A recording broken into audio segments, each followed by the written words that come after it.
अब हादसा हो गया तो सब इसे हादसा बोल रहे हैं और ये बोल रहे कि इस हादसे की जांच होगी। जांच क्या होगी? साफ साफ चीज़ें पता चल रही। कैसे? कुछ सेकंड पहले आप लाइफ जैकेट पहना रहे हो लोगों को, आपने पहले लाइफ जैकेट नहीं दी।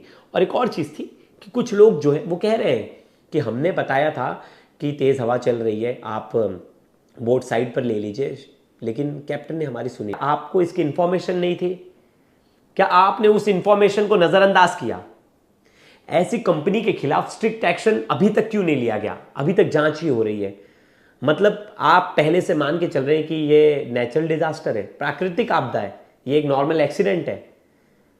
मथुरा में 10 से ज्यादा लोग मर जा रहे हैं, जबलपुर में 9 लोग मर जा रहे हैं, लेकिन इंसानी जान इतनी सस्ती है हमारे देश में कि उसके लिए कोई कुछ बोलने वाला नहीं।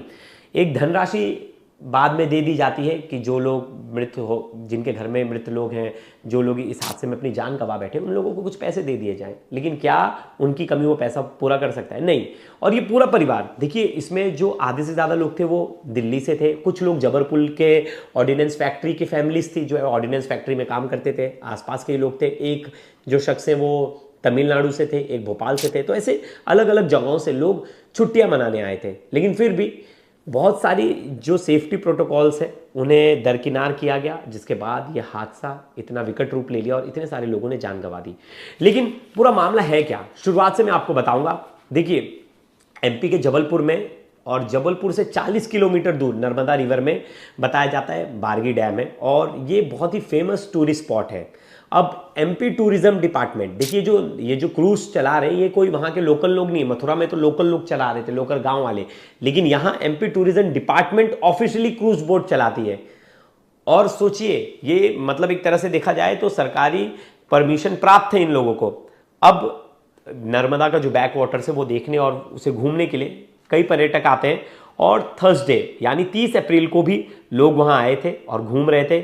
और शाम के 6 बजे होंगे, और करीब तकरीबन 40 से ज़्यादा लोग थे उस ट्रिप पर, और वो लोग घूमने निकले थे।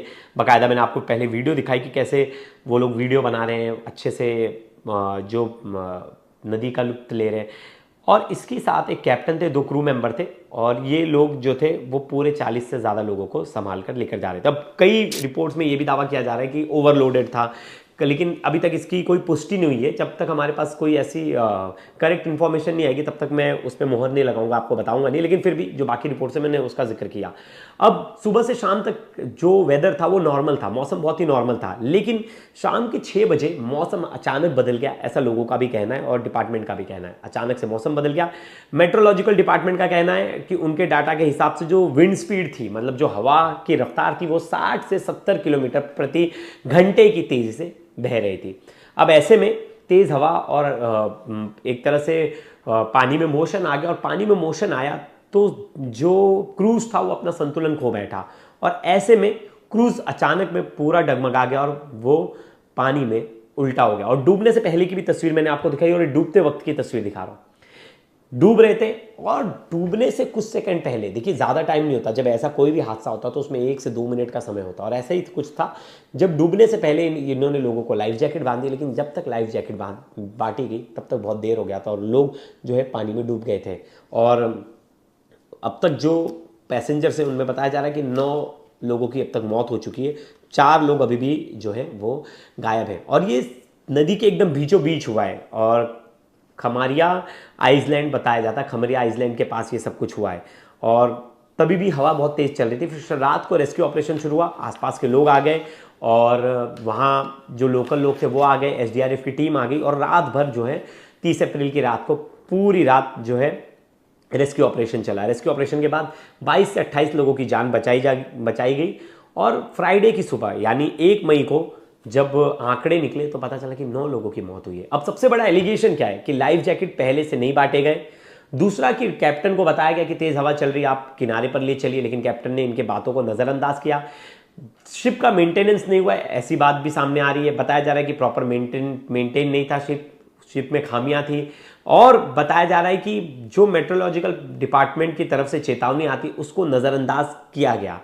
अब इन सब कारणों पर जो है जांच बैठ गई है, और खुद सीएम ने इसमें जांच के आदेश दे दिए। लेकिन सवाल एक है, दिल्ली से एक पूरा परिवार आता है, मरीना मसीहा जो जिन माँ की तस्वीर वायरल है, मधुर मसीहा, प्रदीप कुमार, फिर जबलपुर से 9 लोग थे, भोपाल से एक थे, शामीम नकवी, तमिलनाडु से एक थे।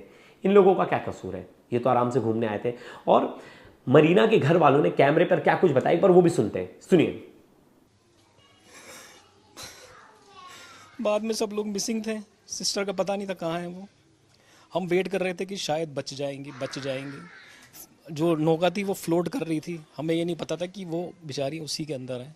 हमने सोचा कि शायद जो उन्होंने जैकेट पहनी थी और जहान को भी उसी के अंदर कर रखा था, जो छोटा बेटा था, हो सकता है कि वो कहीं बह के कहीं इधर आसपास गए हों, लेकिन उसके अंदर देखा नहीं, किसी ने ढूंढा नहीं।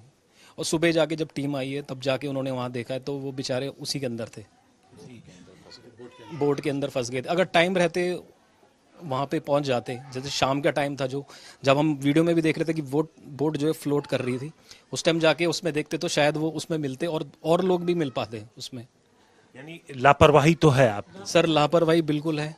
और जब ये हादसा हुआ उस टाइम जो वहाँ के गांव वाले जो लोग थे उन्होंने ही सारा रस्सी फेंक के बचाया। प्रशासन की तरफ से बहुत ही लेट, कोई बचाव की नौका वगैरह कुछ नहीं की? बचाव की नौका एक बोट आई थी वहाँ पे। मैं वहाँ पे नहीं था, मैं नहीं कह सकता कैसे आई वहाँ पे, कि जो घूम रहे थे वही थे कि कोई और आया था वहाँ पे। लेकिन उस टाइम जिन्होंने बचाया वो आसपास वाले ही थे, गांव वाले लोकल जो थे उन्होंने ही बचाया। प्रशासन की तरफ से कोई भी बहुत देर में कार्रवाई हुई है, सारी जितनी भी हुई है। जैसे लोकल लोगों ने फुर्ती दिखा के उनको बचाने का प्रयास किया, अगर वो एनडीआरएफ की टीम जो बचाव दल है वो अगर पहले आ जाता समय से, जिस समय थोड़ा रोशनी भी उजाला भी था, तो शायद बहुत सारे लोगों की जान बचाई जा सकती थी। ये मरीना के घर वाले थे और बहुत सारे चश्मदीद थे जो शिप पर थे, और जो बाकी लोग जो हैं, जो उनके घर वाले हैं, वो भी आरोप लगा रहे हैं कि कैप्टन ने कहीं ना कहीं बात नहीं सुनी और सेफ्टी मेजर्स का ध्यान नहीं दिया गया। एक बार उन्हें भी सुनते हैं। कुछ भी नहीं दिया था, सेफ्टी भी कुछ भी नहीं थी। जब वो डूब रहे थे, जहाज पलट गया था, तब मेरे ब्रदर इन लॉ ने लाइफ जैकेट लेके फेंक के दिए कि आप ये लो बचो। मेरी सिस्टर इन लॉ थी, उनका 4 साल का बेटा था, उसमें ही उसको फंसाया था सेट करने के लिए कि बचो किसी तरह से। उस क्रूज वाले ने सिर्फ पैसे के लिए उसको नहीं सुनी किसी की। गांव वालों ने बोला था कि तूफान आने वाला है, मत चलाओ इसको आगे, बीच में मत लेके जाओ, लेकिन उन्होंने नहीं सुनी, किसी की नहीं सुनी। सब कुछ खत्म हो गया। मेरे परिवार से 3 लोग जा चुके हैं। मेरी मम्मी चली गई, मेरी ननद चली गई, 4 साल का बेटा चला गया। वो बहुत जोर से चिल्लाने लगी, 5:30 से 6 बजे का टाइम होगा। तो मैंने पूछा क्या हो गया, उनका फ़ोन आया, वो ऐसे बोल रही है कि मुझे बचा लो, प्रेयर करो मेरे लिए, और शिप डूब रहा है। कह रहा बेटा मम्मी तो नहीं है, चली गई मम्मी, नहीं बचाई। लापरवाही बिल्कुल है। और जब ये हादसा हुआ उस टाइम जो वहाँ के गांव वाले जो लोग थे उन्होंने ही सारा रस्सी फेंक के बचाया। प्रशासन की तरफ से बहुत ही लेट। इस वक्त हम लोग दिल्ली के मायापुरी इलाके में मौजूद हैं। यहाँ पर हम उसी फैमिली के पास पहुँचे हैं जो तस्वीर, जो माँ बेटे की तस्वीर आप देख रहे हैं, उन्हीं के परिवार में हम पहुँचे। हम बात करते हैं। क्या नाम है आपका? कुलदीप नाम है। कुलदीप जी, जो माँ और बेटे की तस्वीर, वो आपकी क्या लगती हैं? वो मेरी दीदी लगते हैं, मेरी सिस्टर की वो नंद है, सिस्टर इन लॉ है वो। तो वो लोग कब गए थे मध्य प्रदेश, किस काम से गए थे? वो वेडनेसडे गए थे। जो हमारे जीजा जी हैं उनके बड़े ब्रदर ने वहाँ पर घर बनाया था, तो उसके इनाग्रेशन में गए हुए थे वो। अभी बुधवार को ही? अभी बुधवार को ही जी। तो कल शाम को वो फिर वहाँ से अपना प्रोग्राम ख़त्म करने के बाद थोड़ा डैम की तरफ चले गए थे। तो वहाँ पर जब क्रूज़ पर वो गए तो शाम को 5:30-6 बजे करीब तूफ़ान आया वहाँ पर, जिसकी वजह से यह हादसा हो गया। कितने लोग आपके परिवार के उस क्रूज़ पर थे? 6 लोग हमारे परिवार से थे, जिनमें से 3 को रेस्क्यू कर लिया और 3 का डेथ हो गया। जो 3 लोगों की डेथ हुई, एक तो वो जो आपकी बहन, जी, उनका बेटा कितना बड़ा, क्या नाम था बहन का आपके? सिस्टर का नाम था मैरिना और उनका बेटा था जहान, जो 4 साल का था। और 3 शख्स? हाँ, और मम्मी थे जो मेरी सिस्टर की सास हैं, जिनका 60 से 62 साल का एज था। मधुर नाम उनका नाम है। तो अचानक से जैसे ये लोग जब प्लान गए तो वापस कब आने का टिकट था? उनका वापस था अभी कल शनिवार में वापसी था उनका। थी अच्छा, कल की वापसी थी। और कल जब प्रोग्राम खत्म हुआ तो उसके बाद वो लोग गए। वो लोग घूमने के लिए गए थे। बात हुई थी किसी से आप लोगों की वहां पर मैरीना से? जी जी। मेरी वाइफ से बात हुई थी। जब शिप डूबा नहीं था उस टाइम, मेरे ख्याल से 5:30-6 बजे का टाइम था, तो वो वीडियो को दिखा रहे थे पूरा और बहुत अच्छा लग रहा था, एंजॉय कर रहे थे सारे, गाना चल रहा था। मरीना जी से बात हो रही थी? हाँ, मेरी वो ना आपकी क्या लगेंगे? मेरी जो वाइफ है उनकी बहन है, बड़ी बहन है। तो बहुत अच्छा था माहौल वहाँ पे। और इतने में मैं अपने बेटे को ट्यूशन छोड़ने गया 5 बजे, और मैं आया हूँ वहाँ से 5:30 बजे करीब आया, तो वो बहुत ज़ोर से चिल्लाने लगी। 5:30 से 6 बजे का टाइम होगा। तो मैंने पूछा क्या हो गया। उनका फ़ोन आया, वो ऐसे बोल रही है कि मुझे बचा लो, प्रेयर करो मेरे लिए, और शिप डूब रहा है, पानी आ गया है, पता नहीं कैसे आ गया उसके अंदर। तो बस इतना बोला। फिर उसके बाद फ़ोन कर रहे हैं तो कॉल नहीं जा रही है, फ़ोन बिल्कुल बंद हो गया। जी। उसके बाद बात?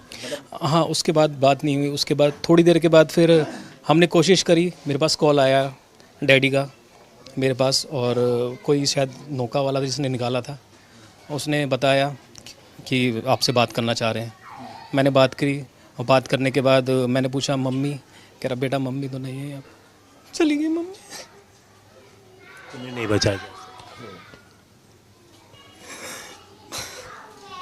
बाद में सब लोग मिसिंग थे, सिस्टर का पता नहीं था कहाँ है वो। हम वेट कर रहे थे कि शायद बच जाएंगी। जो नौका थी वो फ्लोट कर रही थी, हमें ये नहीं पता था कि वो बेचारी उसी के अंदर है। हमने सोचा कि शायद जो उन्होंने जैकेट पहनी थी, और जहान को भी उसी के अंदर कर रखा था, जो छोटा बेटा था, हो सकता है कि वो कहीं बह के कहीं इधर आसपास गए हों, लेकिन उसके अंदर देखा नहीं, किसी ने ढूंढा नहीं। और सुबह जाके जब टीम आई है तब जाके उन्होंने वहाँ देखा है, तो वो बेचारे उसी के अंदर थे, बोट के अंदर फंस गए थे। अगर टाइम रहते वहाँ पे पहुँच जाते, जैसे शाम का टाइम था, जो जब हम वीडियो में भी देख रहे थे कि बोट जो है फ्लोट कर रही थी, उस टाइम जाके उसमें देखते तो शायद वो उसमें मिलते, और लोग भी मिल पाते उसमें। यानी लापरवाही तो है आप? सर, लापरवाही बिल्कुल है।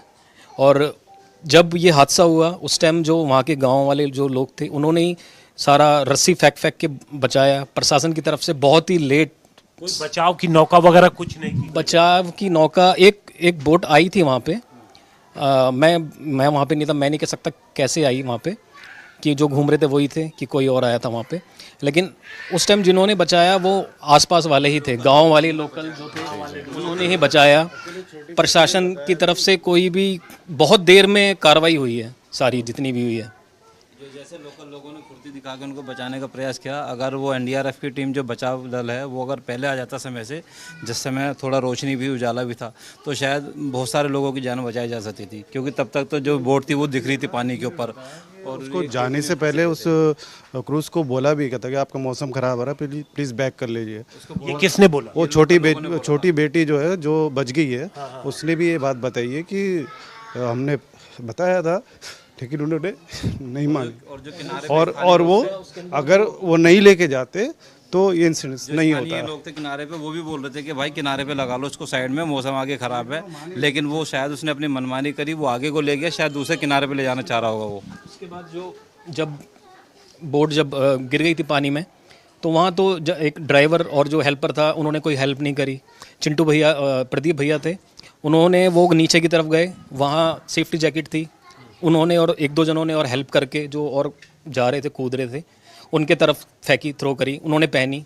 और जितने भी लोग बचे हैं सेफ्टी जैकेट की वजह से, अगर वो नहीं होते तो शायद वो सेफ्टी जैकेट नहीं होती तो और ज़्यादा लोग जाते। तो आपकी कब बात हुई उनसे जिन्होंने कहा कि हमने बोला कि मौसम खराब? हमने वीडियोस देखी वो खुद शिप पे थी? हाँ, वो जो क्या नाम है उनका? सिया, जो लड़की जो थी 14 साल की उम्र थी, जो बेटी जो है वो फादर थे उनके, और उनके साथ जो बचा दिया गया उनको, उसने खुद बताया कि हम अंकल को बोल रहे थे कि प्लीज़ इसको वापस ले लो, मौसम ख़राब हो रहा है। फिर वो माने नहीं, लेकिन आगे लेके चले गए उसको, और ये इंसिडेंस हो गया। अगर उसी टाइम रहते ही अगर मौसम थोड़ा सा ख़राब है, अगर बैक कर लेते तो हो सकता है कि और भी थे शिप वाले, वो बता रहे कि वो लोगों ने भी वापस कर लिया, लेकिन वो लोग उन्होंने नहीं करा। और जो वो शिप कर रहे थे उनका तो कुछ आता पता नहीं है, वो भी कहाँ है कहाँ नहीं, एटलीस्ट कम से कम जो चले गए उनको कोशिश तो करते कि भाई बचाने की किस तरीके से। अब 1 सेकंड में एकदम से लहरें उठी, एकदम से कैसे रेडी हो सकती है। तो कहीं ना कहीं सवाल है कि सर कुछ भी नहीं था वहाँ पे जिस तरीके से होना चाहिए ना वहाँ पे। अगर आप किसी कहीं जा रहे हैं तो सबसे पहले सेफ्टी है, अगर कुछ हो गया तो पीछे कोई बचाने वाला, वहाँ कुछ भी नहीं था बचाने वाला। आप देखेंगे बिल्कुल सुनसान जंगल के बीच में एक चीज़ है। कुछ भी नहीं दिया था, सेफ्टी भी कुछ भी नहीं थी। जब वो डूब रहे थे, जहाज पलट गया था, तब मेरे ब्रदर इन लो ने लाइफ जैकेट लेके फेंक के दिए कि आप ये लो बचो। मेरी सिस्टर इन लो थी, उनका 4 साल का बेटा था, उसमें ही उसको फंसाया था सेट करने के लिए कि बचो किसी तरह से। उस क्रूज वाले ने सिर्फ पैसे के लिए उसको नहीं सुनी किसी की। गांव वालों ने बोला था कि तूफान आने वाला है, मत चलाओ इसको आगे, बीच में मत लेके जाओ, लेकिन उन्होंने नहीं सुनी, किसी की नहीं सुनी। सब कुछ खत्म हो गया। मेरे परिवार से 3 लोग जा चुके हैं। मेरी मम्मी चली गई, मेरी ननद चली गई, 4 साल का बेटा चला गया। कुछ नहीं बचा हमारा, कुछ नहीं बचा। परिवार पूरी तरीके से सदमे में है। 4 साल का बेटा, उनकी माँ और एक 60 साल की बुजुर्ग महिला, 3 लोग इस हादसे में जान गंवा चुके हैं। इस परिवार के 6 लोग क्रूज पे थे और 3 लोगों को जो आसपास के लोग थे रस्सी फेंक कर किसी तरीके से जो मदद पहुंचा करके उनको तो बचा लिया, लेकिन 3 लोगों को नहीं बचाया जा सका। इस पूरे मामले में गंभीर लापरवाही का आरोप जो क्रूज चला रहा था उसके ऊपर परिवार की तरफ से लगाया जा रहा। ये सब कुछ हो रहा था और उसी समय वहां मंत्री जी पहुंच जाते हैं। मंत्री जी वो पूरा दृश्य देखकर रोने लगे और बकायदा वो फुटेज जो है, जो वीडियो है वो रिकॉर्ड हुई और कैमरे पर वो रो रहे थे। लेकिन यहाँ रोने से बेटर है अगर उन लोगों पर स्ट्रिक्ट एक्शन लिया जाए और जो डीएम एसडीएम जिन लोगों की आपने नियुक्ति की है, वहाँ जिन ऑफिसर्स की नियुक्ति की है, उनका काम क्या है। मैंने सेम चीज कही थी मथुरा वाले केस में। मथुरा वाले केस में किसी भी अधिकारी पर कोई एक्शन नहीं हुआ, मतलब कोई जिम्मेदारी नहीं है। आराम से बिना लाइफ जैकेट के धड़ल्ले से चलाया जा रहा है, बिना किसी सेफ्टी मेजर्स के, वहां बिना किसी लाइफ जैकेट के लोगों को बिठाया जा रहा है, घुमाया जा रहा है। लेकिन ना डीएम पे कोई एक्शन नहीं हुआ, ना वहां कोई एसडीएम पर एक्शन हुआ, ना कोई किसी पुलिस अधिकारी पर एक्शन हुआ। मतलब कोई जवाबदेही किसी की बनती ही नहीं है। यहां भी ऐसे ही कुछ होगा, किसी पर कोई एक्शन नहीं होगा, कोई कार्रवाई नहीं होगी। अगर कोई स्ट्रिक्ट एक्शन नहीं लेंगे तो लोगों के मन में तो डर ही नहीं है। और जो बिजनेस कर रहा है वो तो व्यापार कर रहा है, जो बोट मालिक है वो व्यापार कर रहा है, व्यापारी आराम से व्यापार करते रहेंगे। लेकिन जो आम लोग हैं, आम जनमानस है, वो अपनी जान को इसी तरह से गंवाते रहेंगे और कोई पूछने वाला नहीं। और मेरा तो सवाल है, जो जांच हुई थी नोएडा वाले केस में, जो लड़का डूब गया था, उस जांच रिपोर्ट में अब तक क्या कुछ हुआ? मथुरा वाले केस में क्या कुछ हुआ? किन बड़े अधिकारियों का नाम आया, किन का ट्रांसफर हुआ? नोएडा वाले केस में तो आप सबको पता है डीएम का ट्रांसफर तो होगा नहीं, तो नोएडा अथॉरिटी के जो सीईओ है उनका ट्रांसफर हो गया।